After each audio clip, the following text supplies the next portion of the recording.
कृषीतून आलेल्या सर्व नागरिक बंधू आणि भगिनींनो, महाराष्ट्राचा अस्मिता जर जपायची असेल तर आपल्याला गोपीचंद पडळकर साहेब विधानसभेत सरकारी फोडण्यासाठी केले पाहिजे। याकरता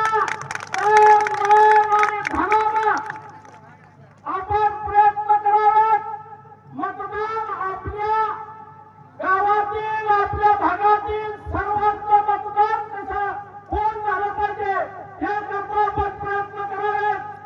विशेष करून मी सर्वांना हात जोडून पाया पडून एक विनंती करण्यासाठी पंढरपूरहून आलोय। बाळांनो, तुमच्या हातात पैसा बंद करायचा म्हणून पडळकर साहेब आमदार झाले पाहिजेत, निवडून आले पाहिजेत।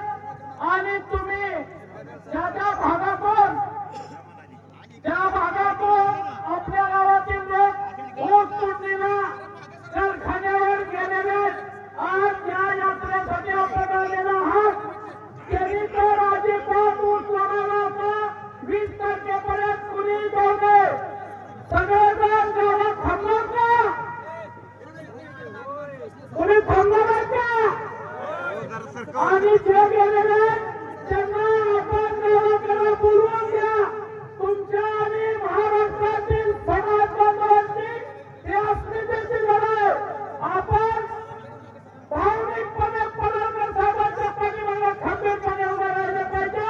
मोकळा ठेवा आणि तुम्ही उद्याच्या 20 तारखेला मतदान केंद्रामध्ये गेल्यानंतर 1 नंबरला समोर समोरचं बटन दाबावा।